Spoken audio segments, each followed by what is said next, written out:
A gente gostaria de agradecer a oportunidade de estar aqui trazendo para vocês esse debate de um tema da qual eu gosto muito, tá? Tomei a liberdade também de acrescentar, além das particularidades anatômicas e fisiológicas, trazer um pouco também das particularidades farmacológicas dos bloqueios de neuroeixo na criança, além de também trazer um pouco da minha prática no dia a dia sobre esse tema, tá? De antemão, gostaria de informar que, do ponto de vista financeiro, não apresento nenhum conflito de interesse com o tema. O meu interesse aqui é puramente acadêmico, de uma forma que aqueles que ainda não fazem uso do bloqueio de neuroeixo em criança comecem a ter uma nova visão para esses procedimentos, tá? Ah, a história da raquianestesia em criança começa ali por volta do ano de 1889, quando Bainbridge realizou a primeira raquianestesia na população em uma criança, tá?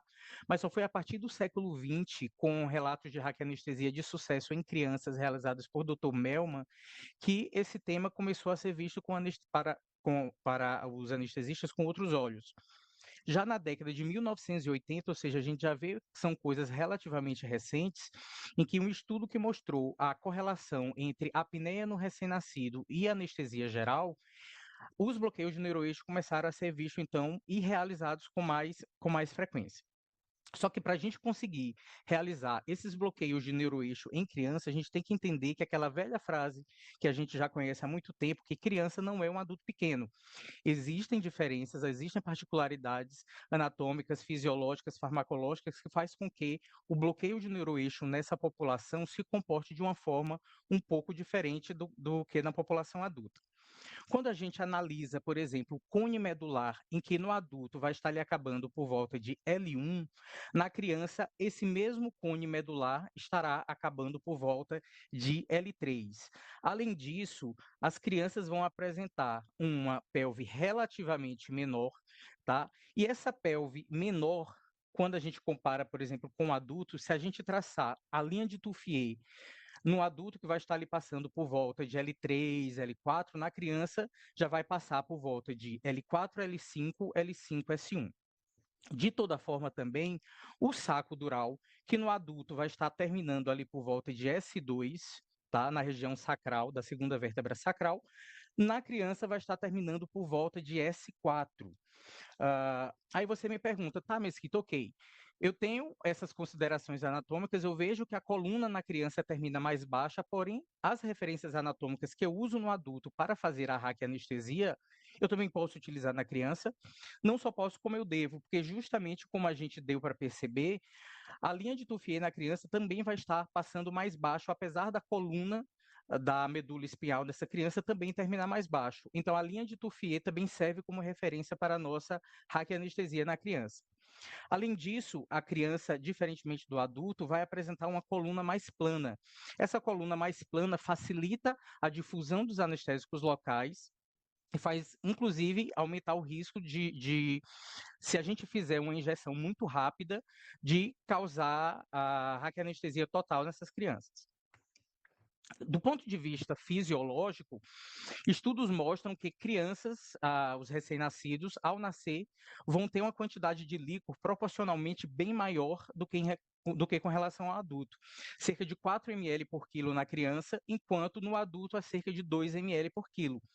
Sendo que 50% desse líquor na criança, principalmente no recém-nascido, vai estar no canal espinhal, enquanto no adulto isso só corresponde a cerca de 25%.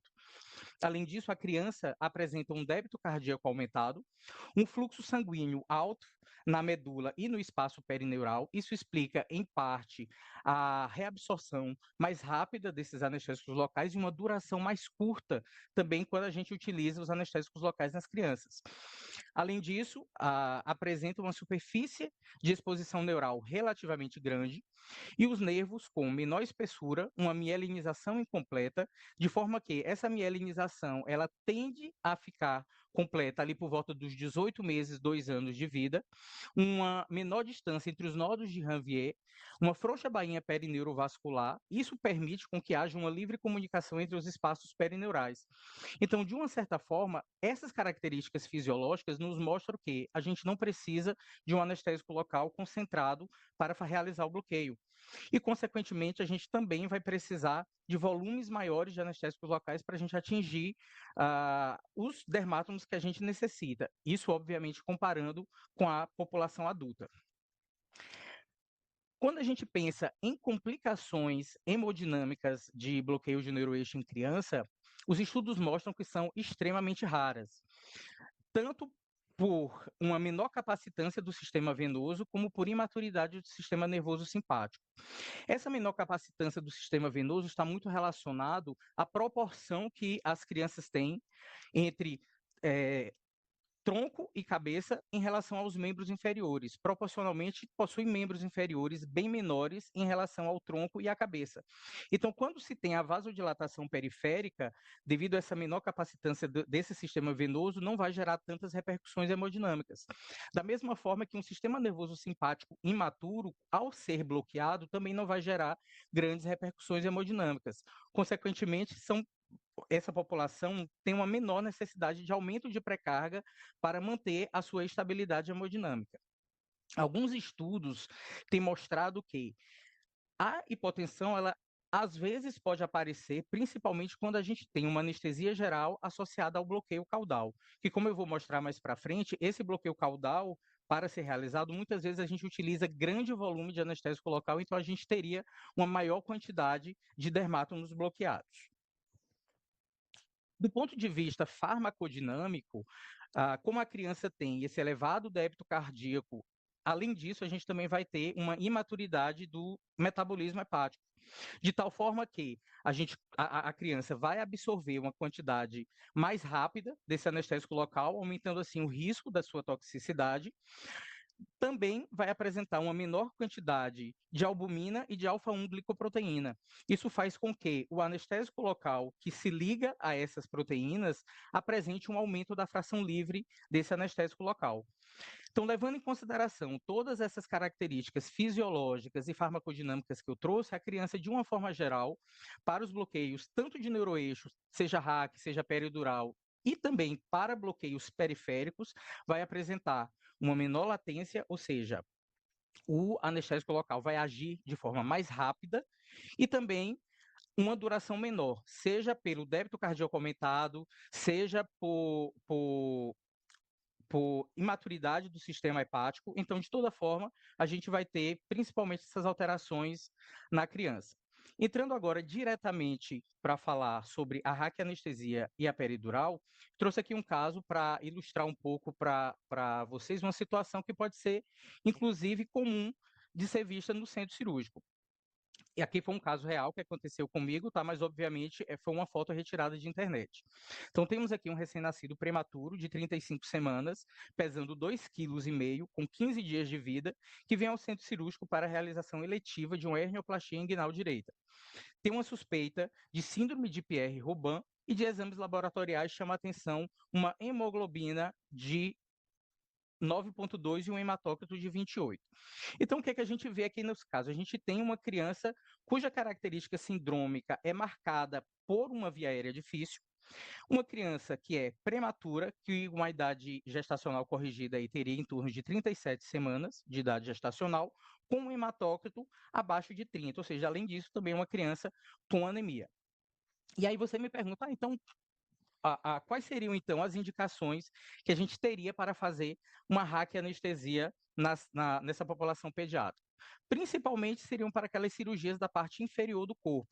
Então, cirurgias de hernia inguinal, cirurgia em membros inferiores, cirurgias de torção testicular, biópsia muscular naquelas crianças com suspeitas de hipertermia maligna, aquelas crianças em que o manuseio da via aérea pode trazer grandes prejuízos, seja por estômago cheio, uma via aérea difícil, uma doença pulmonar ou doença neurovascular em atividade. Também acaba sendo muito utilizado em cirurgias cardíacas para um desmame de ventilação mecânica mais precoce. Do ponto de vista de contraindicação do procedimento, a gente teria os clássicos que a gente já tem na população adulta, como a infecção no local de ferido, uma doença degenerativa, hipertensão intracraniana, recusa dos pais, apesar de que, na minha prática, eu nunca tive recusa por parte dos pais.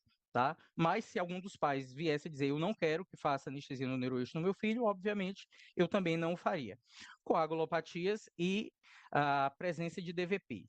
Algumas dessas aqui, né, obviamente, são situações um pouco controversas, que alguns estudos mostram que seria bom evitar, outros estudos mostram que não teria problema, mas eu quis destacar aqui principalmente duas situações em que a gente poderia ter contraindicação para realizar a raquianestesia nessas crianças. Primeiro, crianças com grande deformidade da coluna vertebral. Aqui entraria como uma contraindicação, principalmente pela dificuldade de se realizar a técnica. Mas se eu tenho, por exemplo, uma cirurgia de membro inferior com um paciente com via aérea difícil, e eu consigo, por exemplo, pegar um ultrassom, escanear e localizar o espaço para realizar a RAC pode ser feita. Mas, do ponto de vista prático, a principal contraindicação da gente fazer raquianestesia na população pediátrica é a duração da cirurgia. Normalmente, cirurgias com previsão de duração acima de 60 minutos, já a raquianestesia, como anestesia única, ela já torna uma anestesia provavelmente que não será suficiente, já que na criança a raquianestesia ela tem uma duração menor proporcionalmente ao adulto. Quando a gente vai para a literatura, esse estudo publicado na Revista de Anestesia Pediátrica mostrou que os efeitos adversos de raquianestesia em crianças são raras, sendo que hipotensão leve apareceu em cerca de 1% dos casos naqueles pacientes abaixo de 10 anos de idade e em cerca de 4% naqueles pacientes acima de 10 anos de idade. Como complicação mais frequente da técnica, apresentou que a dificuldade técnica seria o efeito adverso mais esperado, de forma que cerca de 10% de falha seria observado naqueles pacientes em que a raquianestesia foi feita por um profissional experiente e cerca de 25% de falha naqueles profissionais não tão experientes. Esse outro estudo aqui embaixo já mostra uma avaliação de cefaleia pós-punção dural em populações pediátricas oncológicas, que mostrou que essa cefaleia não varia com o tipo de agulha. Então, tanto o Itac como o Quink, por exemplo, que são as agulhas mais utilizadas na prática da raquianestesia, não mostrou diferença entre elas, apesar de que o uso da Quink se mostrou ligeiramente mais possível de causar essa cefaleia, mas sem significância estatística, tá? Também essa incidência de cefaleia pós-RAC não modificou com a faixa etária, então, independente da idade, não houve diferença de taxa de incidência. E naquelas crianças que apresentavam a cefaleia pós-RAC, o tratamento era feito igual ao que se fazia no adulto, com repouso, hidratação, uso de cafeína e analgésico. Nas crianças em que não havia uma melhora significativa dessa cefaleia pós-RAC, se fazia um tampão sanguíneo numa dose de 0,3 ml por quilo de sangue. Além disso, também evidenciou-se cerca de 1,5% de complicações relacionadas a sintomas radiculares transitórios, porém sem efeitos adversos a longo prazo. Então, eram situações em que apenas acompanhavam a criança e todos tiveram resolução espontânea do quadro. Então, ok, vamos realizar a raquianestesia na criança, então a gente tem que ter alguns cuidados de preparação da sala para realizar essa raquianestesia. Primeiramente, a criança é um ser com grande capacidade de perda de temperatura, então o risco de hipotermia é extremamente considerável nessa população pediátrica. Então, a sala tem que ser aquecida, a criança tem que estar com manta térmica. Se a raquianestesia for feita em crianças maiores, idealmente, buscar o silêncio da sala. E nessa mesma população pediátrica, às vezes é benéfico o uso de equipamentos de vídeo, seja com vídeos infantis, de desenhos. E um outro ponto importante é nunca realizar esses bloqueios de neuroeixo com a criança sem estar monitorizada ou com acesso venoso. Isso pode parecer até uma coisa lógica de se falar, mas existem algumas correntes dentro da anestesia que, devido às complicações da RAC ser extremamente raras e a hipotensão praticamente inexiste nessa população, existe uma corrente que defende fazer a raquianestesia na criança e só depois funcionar um acesso nos membros inferiores. Eu, particularmente, não gosto dessa conduta, não tenho a coragem de realizar Isso porque é uma técnica que realmente traz complicações de forma rara, mas não é impossível de ter. E quem faz anestesia de recém-nascido sabe que às vezes também não é tão fácil assim a punção de acesso periférico. Além disso, não é porque a gente está fazendo uma hack, que tem grandes chances daquela hack dar certo para aquele procedimento, que a gente não vai estar preparado para uma necessidade complementar de uma sedação ou mesmo de uma conversão para anestesia geral. Então, não é porque, Mesquita, ok, eu sei fazer hack, eu vou começar a fazer hack nas crianças, mas eu não me sinto seguro em manejar a via aérea dessas crianças. Então, idealmente, você também não deve fazer a hack ou a peridural dessas crianças, porque há sim necessidade de conversão em alguns casos. Então, quando a gente passa para a técnica da raquianestesia, os estudos mostram que a distância da pele até o espaço subaracnoide, ele varia, aí obviamente, né, existem pequenas variações, mas como regra prática para a gente utilizar no dia a dia, seria 2 vezes o peso da criança mais 7 milímetros. Então, se eu trago, por exemplo, para esse caso que eu trouxe, né, que a criança pesa 2,5 kg, então a raquianestesia nessa criança vai estar 2 vezes 2,5, 5 mais 7, 12 milímetros. De uma forma geral, no RN, essa distância vai estar entre 1 e 1,5 cm. A hack pode ser feita tanto com o paciente sentado como com o paciente em decúbito lateral. Na minha prática, eu sempre faço em decúbito lateral, que eu acho, inclusive, mais confortável para a criança. Mesmo independente da posição que a gente for realizar a raquianestesia, a gente tem que tomar cuidado com a hipóxia nessas crianças, tá? Devido a essa coluna mais retificada que os recém-nascidos apresentam, não há necessidade da gente fazer a flexão cervical, justamente porque isso não vai alterar a facilidade com que você vai realizar a técnica. Além disso, se fizer essa flexão, corre o risco da gente fazer obstrução das vias aéreas na criança. Além disso, fez a raquianestesia, a gente deve evitar também a elevação dos membros inferiores. Como a gente ainda não tem as curvaturas definidas da coluna, não tem as cifoses e as lordoses bem definidas nessas crianças, o risco desse bloqueio subir e causar uma hack total é muito grande. Tá? Então, evitar. Além disso, o uso de agulhas e seringas de tamanhos apropriados se faz porque a gente também vai utilizar uma quantidade pequena de anestésico local, como eu vou mostrar daqui a pouco para vocês. Além disso, a injeção também deve ser lenta e após a injeção do anestésico, a gente deve reinserir o mandril na seringa para só então retirar a agulha. Isso se deve principalmente para a diminuição do risco de perda de anestésico nessas crianças. Como eu trago aqui, por exemplo, nessa imagem, se a gente comparar, por exemplo, o tamanho da agulha com a seringa, a gente vê que são agulhas bem menores comparadas à agulha, por exemplo, dos adultos. Tá? Então, idealmente, a gente deve se utilizar de agulhas adequadas e umas seringas proporcionais à quantidade de anestésico que a gente vai fazer nessa criança. Como a hérnia inguinal acaba sendo a cirurgia mais estudada para esse tipo de procedimento, ela é geralmente a nossa referência quando a gente vai falar de dose de anestésicos locais na RAC. Tá? A gente pode usar tanto lidocaína, ropivacaína, levobupivacaína, tetracaína, mas em geral o que se usa na prática é a bupivacaína. Estudos mostram que não faz diferença o tempo de bloqueio, seja usando a bupivacaína hiperbárica ou a bupivacaína isobárica. O tempo de bloqueio é totalmente semelhante, independente do tipo de bupivacaína. O Unisora traz como referência que crianças até 1 ano, a gente usaria 1 miligrama por quilo, de 1 a 2 anos, 0,8 a 1 miligrama por quilo, de 2 a 3 anos, 0,6 a 0,8, de 3 a 4 anos, 0,4 a 0,6, e acima de 4 anos ou acima de 15 quilos, a gente usaria a dose de 0,3 miligrama por quilo. Uma das principais referências em raquianestesia, né, que é o Dr. Imbeloni, no seu livro de raquianestesia, ele traz que crianças abaixo de 5 quilos, a gente utilizaria aí uma dose de 0,5 a 1 miligrama por quilo, crianças de 5 a 15 quilos, uma dose de 0,4 a 0,5 miligramas por quilo, e acima de 15 quilos, 0,3 miligramas por quilo.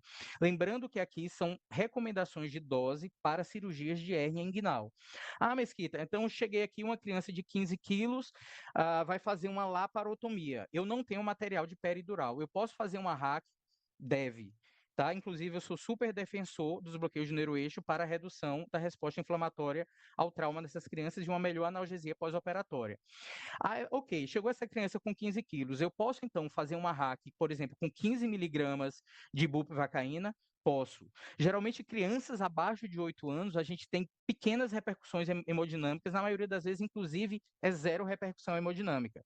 Aí a gente olha o quanto que a gente está utilizando doses altas no neuroeixo dessas crianças. Então, se a gente pegasse, por exemplo, um adulto de 80 quilos, era como, obviamente, tomando as devidas proporções, a gente fizesse 80 miligramas de bupivacaína no neuroeixo na raquianestesia desse adulto, tá?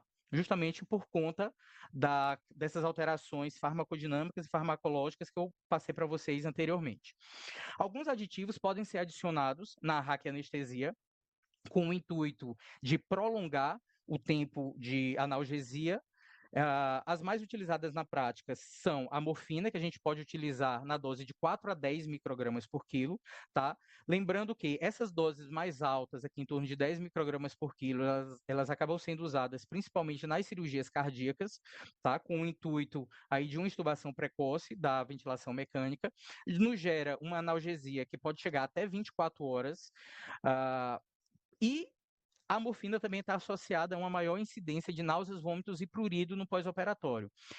Quando a gente utiliza a morfina, principalmente assim, no meu serviço, eu tenho uma prática de usei morfina no neuroeixo, eu encaminho o paciente para fazer um pós-operatório em UTI devido ao risco de depressão respiratória no pós-operatório. As doses de fentanil que a gente poderia utilizar na criança seria de 0,25 a 1 micrograma por quilo, e que geraria aí um aumento de até 60% no tempo de bloqueio dessa raquianestesia. A clonidina também é outra droga, também completamente comum de ser utilizada na nossa prática diária, e as doses recomendadas é de 1 a 2 microgramas por quilo. Os estudos mostram que utilizando essa dose de 1 micrograma por quilo na raquianestesia, a gente dobraria o tempo de duração dessa raquianestesia. Doses maiores do que 2 microgramas por quilo estaria muito associada à sedação e bradicardia nessa população. Então, se o meu intuito nessa criança para fazer a hack é evitar a apneia do recém-nascido, idealmente eu não devo colocar aditivos nessa raquianestesia, tá? Porque estudos mostram que quando eu coloco esses aditivos, eu retiro essa segurança da não apneia no pós-operatório. Quando a gente olha, por exemplo, esse estudo que veio mostrar a segurança do uso da clonidina, foi um estudo publicado, inclusive agora, em março de 2025, foi um estudo que foi realizado a raquianestesia em 1.420 neonatos e lactentes e mostrou que cerca de 95% desses pacientes toleraram muito bem a raquianestesia com a adição de clonidina e 73% não necessitaram de sedação intraoperatória adicional.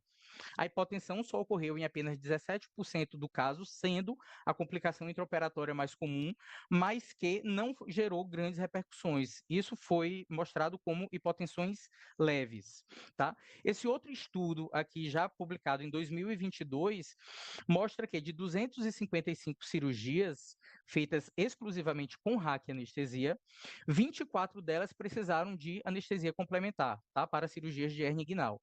E a apneia pós-operatória foi observada em 5 casos desses 255. Porém, todos esses casos estavam inseridos no grupo que necessitaram de anestesia complementar. Então, aqui entra o seguinte, uma conclusão, que a raquianestesia ela não elimina o risco de apneia, principalmente porque, mesmo com a raquia, a gente pode precisar de entrar com sedação ou até mesmo anestesia geral, e isso irá tirar esse benefício da raquia do não risco da apneia no pós-operatório.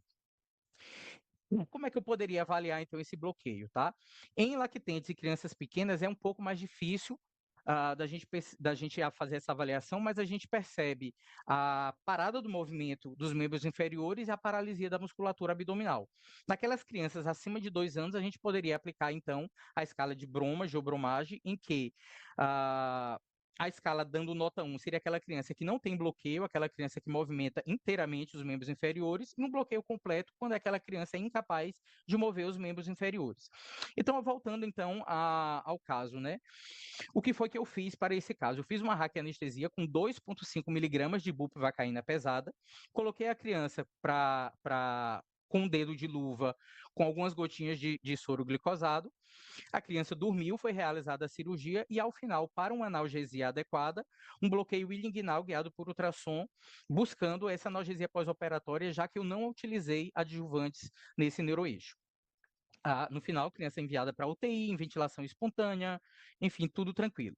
Mas suponhamos que, nesse mesmo caso, essa criança viesse, por exemplo, com uma hérnia bilateral.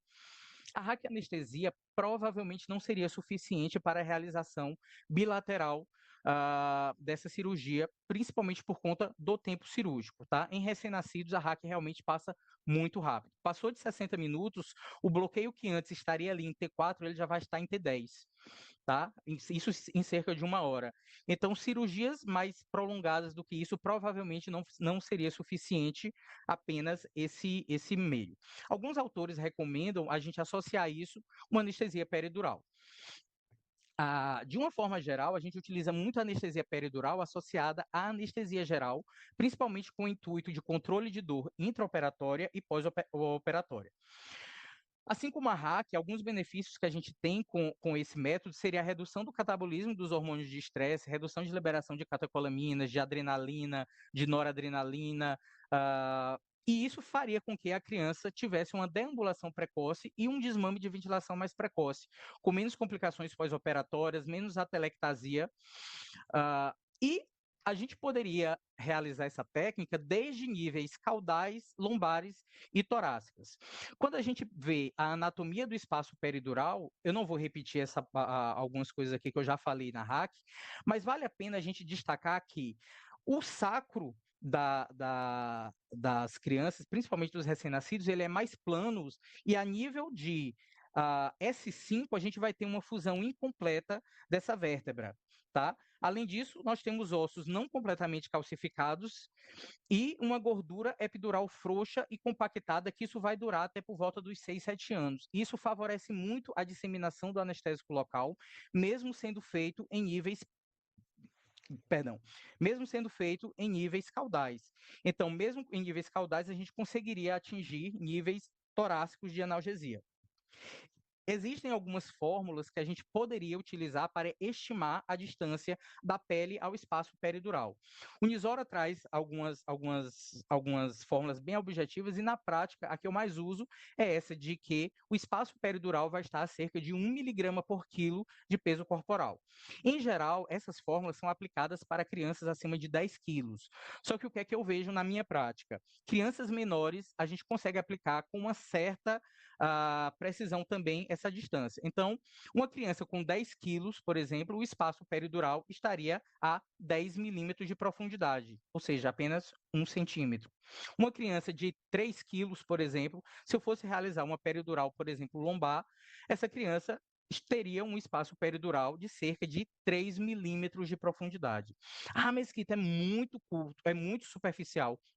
É muito superficial esse espaço peridural.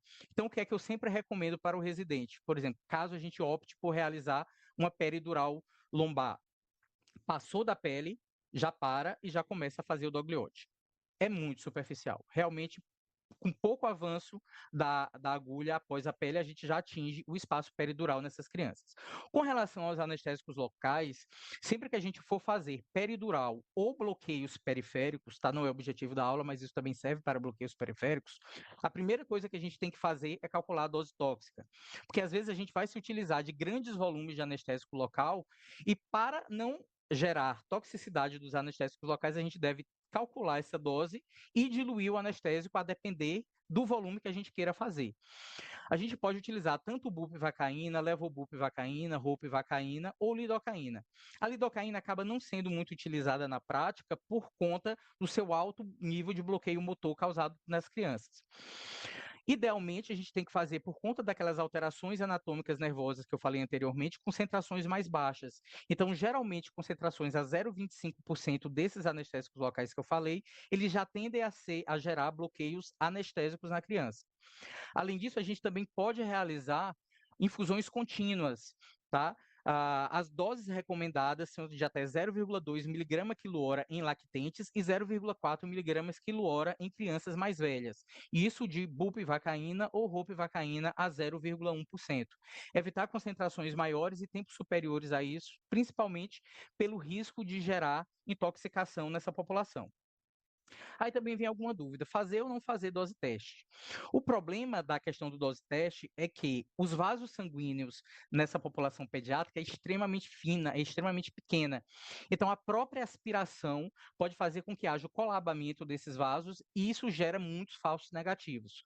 Caso opte por realizar, a dose recomendada seria de 0,1 ml por quilo a um volume máximo de 3 ml do anestésico local com adrenalina na concentração de 5 microgramas por ml. Idealmente, a criança deveria estar em ventilação espontânea, porque na injeção do anestésico, se a criança apresentasse taquipneia, isso seria um indício de dor e a gente deveria parar a infusão do anestésico. Se a infusão se desse endovenosa, iria causar uma depressão ventilatória, taquicardia, um aumento de onda T, inclusive, é uma coisa que a gente tem que ficar atento, que na prática às vezes a gente acaba esquecendo, é observar a onda T, não apenas taquicardia. Se a gente tem um aumento de cerca de mais de 25% da amplitude da onda T, isso pode ser um indício também de que a gente está fazendo o anestésico endovenoso. Além disso, a criança pode evoluir por convulsão e parada. Se a criança apresentar taquipneia seguida de bradipneia, isso fala muito a favor de que a gente está injetando esse anestésico no espaço subaracnoide. As complicações, como eu falei também na RAC, são extremamente raras. A lesão nervosa estaria mais relacionadas a punções mais altas de espaço peridural, normalmente punções torácicas, tá? Existem apenas alguns poucos relatos de casos, tá?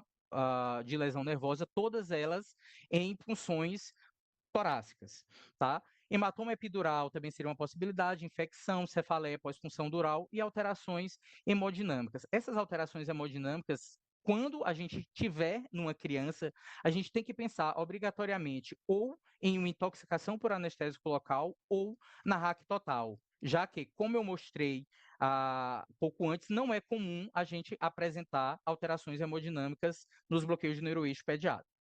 De longe, os adjuvantes dos mais utilizados que a gente tem, a epinefrina é aquele que a gente utiliza com mais frequência. Muitas vezes ele já vem diluído no anestésico local. Outras drogas extremamente eficientes seria, por exemplo, a ketamina. Estudos mostram, inclusive, que a associação de ketamina com clonidina sem anestésico local nos daria até mais de 24 horas em alguns pacientes de analgesia, tá? Porém, a ketamina que a gente tem no Brasil é uma droga com conservantes altamente neurotóxicos, então não estaria indicado a gente utilizar na nossa prática. Midazolam também foi uma droga que mostrou-se aumentar a duração dos bloqueios na dose ali de 50 microgramas por quilo, porém não foram estudos muito robustos, e todos os trabalhos que trazem o midazolam, ele coloca que necessita de estudos mais robustos para tornar a sua prática diária acessível. A neostigmina também foi outra droga utilizada para aumentar a duração do bloqueio. Se viu que realmente é eficiente nesse sentido, porém é uma droga com muitos efeitos colaterais no sentido de náuseas e vômitos pós-operatórios. Então, de uma forma geral, também é uma droga não muito utilizada. Na prática diária, acaba que os opioides e a clonidina são as drogas mais utilizadas, tá? A gente tem que tomar muito cuidado com os opioides naqueles pacientes que vão fazer procedimentos ambulatoriais, porque eles estão muito associados à depressão respiratória, náusea, vômitos, prurido e retenção urinária, tá? O fentanil, quando usado, ele pode ser usado aí na dose de 1 a 2 microgramas por quilo, em geral, em injeção única. Deve-se evitar o seu uso em infusão contínua, tá? Pelo risco de acúmulo, depressão respiratória. A morfina acaba sendo aquele opioide que a gente mais utiliza na prática, tá? Principalmente naquelas cirurgias abdominais maiores e torácicas de grande porte.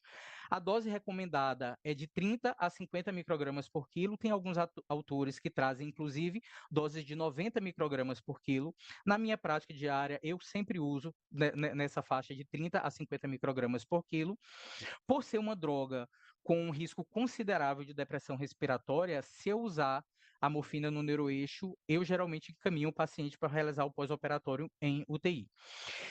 O guideline da Sociedade Americana de Anestesia e da Sociedade Americana de Anestesia Pediátrica, ele traz a seguinte recomendação: a administração de morfina peridural requer vigilância respiratória intensiva nas primeiras 24 horas. Diz que a UTI não é obrigatória se a enfermaria oferecer monitoramento equivalente e resposta rápida.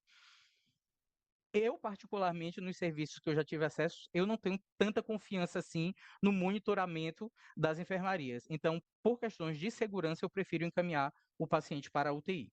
Tá? Não é a minha realidade uma enfermaria totalmente assim com esse padrão de vigilância.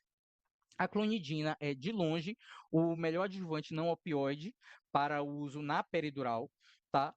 Todos os estudos mostram um alto índice de segurança, um melhor efeito analgésico, e a gente poderia utilizá-lo na dose de 1 a 5 microgramas por quilo. Ele vai prolongar também o bloqueio com poucos efeitos colaterais indesejados.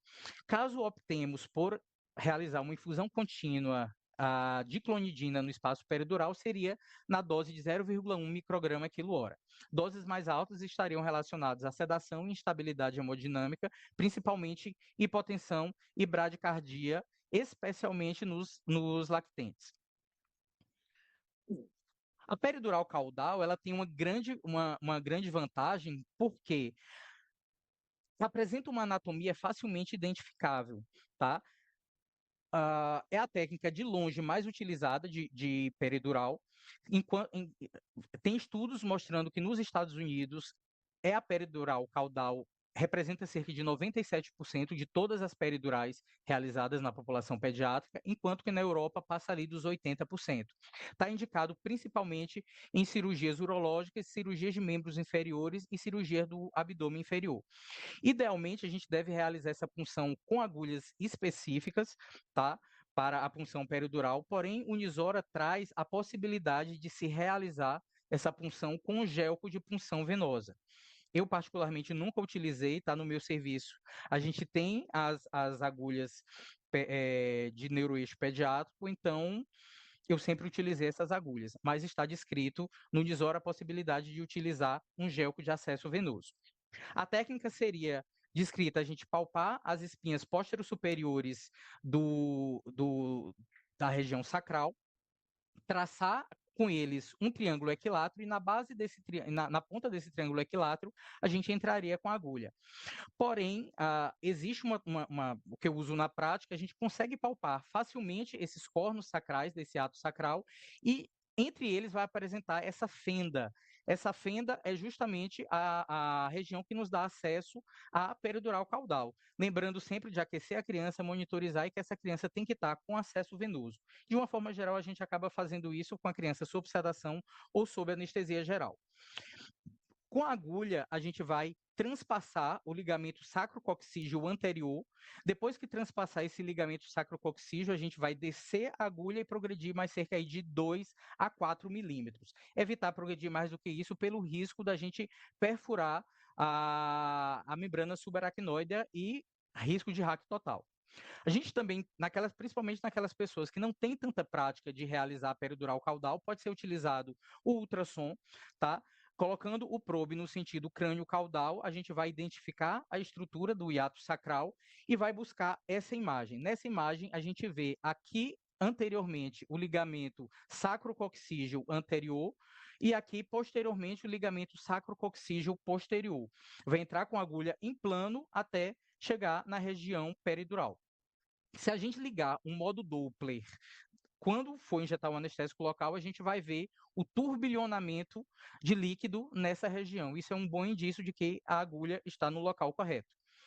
Existem referências que trazem que, quando a gente realiza a peridural caudal, cujo objetivo é bloqueio de fibras sacrais, a gente precisaria aí de um volume de 0,5 ml por quilo, a gente conseguiria atingir essas fibras. Lombar ou abdominal baixa, cerca de 1 ml por quilo, torácico baixo de 1,2 a 1,5 ml por quilo e torácico alto de 1,5 a 2 ml por quilo.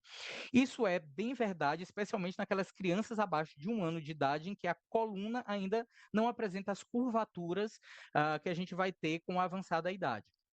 Porém, o que é que a prática nos mostra? Inclusive relatos que cirurgias acima do umbigo, talvez a peridural caudal apresente áreas de falha, justamente porque a gente necessita de um volume maior, então corre o risco desses volumes não atingirem esses níveis e, além disso, também gerar áreas de falhas nesse trajeto de difusão do anestésico.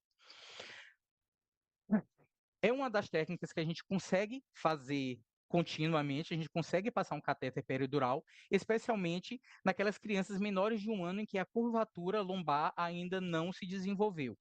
Além disso, por ser uma região mais próxima do ânus, existe um risco maior de infecção e, idealmente, quando a gente passa o catéter de peridural, a gente deve localizar a sua ponta com o ultrassom. O Nisora também traz, por exemplo, que se a gente utilizar o Gelco 18, a gente conseguiria passar um catéter número 20. E um Gelco 16, a gente conseguiria passar um catéter número 18. Repetindo, eu nunca utilizei esses gelcos na minha prática diária. Eu sempre utilizo as agulhas próprias, até porque no nosso serviço a gente tem. Com relação à peridural lombar e torácica, a gente deve sempre dar preferência para a linha mediana, até porque nas crianças a gente tem uma ossificação incompleta das estruturas ósseas. Além disso, os catéteres de peridural eles são de difícil progressão nessa faixa etária, até por conta do início do surgimento das curvaturas da coluna. E existe apenas um relato na literatura de sucesso, por exemplo, de uma punção lombar com progressão do catéter até a região torácica. Idealmente, nesses níveis, deve ser feito por profissionais mais experientes e naquelas cirurgias de maior porte. Eu aqui já estou quase acabando a aula, tá? Eu já vi que eu passei aqui alguns segundos do tempo. Trouxe aqui para vocês uma cirurgia, uma anestesia que eu realizei cerca de 2 semanas atrás, tá? Aqui foi uma criança que nasceu com atresia de esôfago. Essa criança teve uma parada cardíaca na primeira cirurgia de correção dessa atresia de esôfago e voltou para a gente agora para fazer uma transposição esofágica, tá? Era uma criança com esôfago de fundo cego que eles iriam criar um neoesôfago, por assim dizer, trazendo o estômago até a região cervical. Então, era uma cirurgia com alto potencial álgico no pós-operatório, como a gente pode ver aqui, a incisão foi praticamente supraumbilical até a região do apêndice tifoide, além de uma incisão em região epigástrica, uma região gástrica, tá? O cirurgião pegou esse estômago e foi divulsionando a região retroesternal até trazer o estômago para a região cervical. Então, o que foi que eu fiz de anestesia? Obviamente, uma anestesia geral, só que eu fiz também uma peridural em T9 e T10 com 10 ml de bupivacaína a 0,15%, 500 microgramas de morfina e 15 microgramas de clonidina. Para analgesia da região cervical, eu também fiz um bloqueio cervical intermédio. A criança foi estubada para a UTI, dormindo, tranquila, e evoluiu muito bem no pós-operatório. Esse aqui já é o último slide, tá? Então, assim, como regra, existem alguns cálculos que a gente pode fazer também para a gente supor a quantidade de anestésico que a gente precisaria colocar para atingir os níveis que a gente quer. Existe uma regra que abaixo de 10 anos a gente utilizaria de 0,04 a 0,06 ml por quilo por segmento que a gente deseja alcançar, e daquelas crianças acima de 10 anos, 0,1 ml por idade por segmento. De uma forma prática, o que é que eu utilizo no meu dia a dia? Eu evito muito a peridural torácica e lombar alta, principalmente devido ao risco de lesão medular, porque a peridural lombar, quando a gente faz ali num volume de 1 ml por quilo, obviamente calculando a dose tóxica, a gente geralmente atinge níveis adequados de analgesia nessa criança. Então, não há necessidade, de uma forma geral, da gente se utilizar de bloqueios mais altos. Então, bloqueios lombares e torácicos, a gente deveria deixar reservado para aquelas crianças com potencial álgico maior e principalmente por profissionais mais experientes, já que uma lesão de medula a nível torácico e lombar poderia trazer grandes prejuízos para essas crianças. Aqui eu trouxe para finalizar a aula duas peridurais que eu fiz, tá? Aqui na direita da tela a gente tem um recém-nascido que chegou com um quadro de obstrução intestinal. Uma coisa que a gente tem que prestar atenção que eu trago aqui para vocês. aquecimento ativo da criança, monitorização, acesso venoso. Aqui eu estou fazendo uma peridural a nível de L3, L4, tá? Ou seja, numa região teoricamente fora de risco de causar lesão caso eu perfure a dura mater. Aqui na esquerda já é uma criança que veio para mim para fazer pancreatectomia, tá? Devido a um insulinoma. Aqui não dá para ver, mas a criança também está monitorizada, já está com acesso venoso, está aquecida, e eu já fiz aqui numa região também lombar.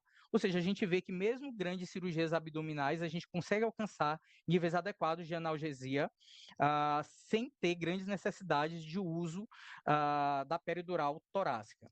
Então, como mensagem final, lembre-se, cada criança anestesiada é um universo em formação. Nossa atuação pode influenciar mais do que apenas um procedimento, pode marcar o início de uma vida com menos dor e mais cuidado. E lembre-se sempre, criança sente dor, tá?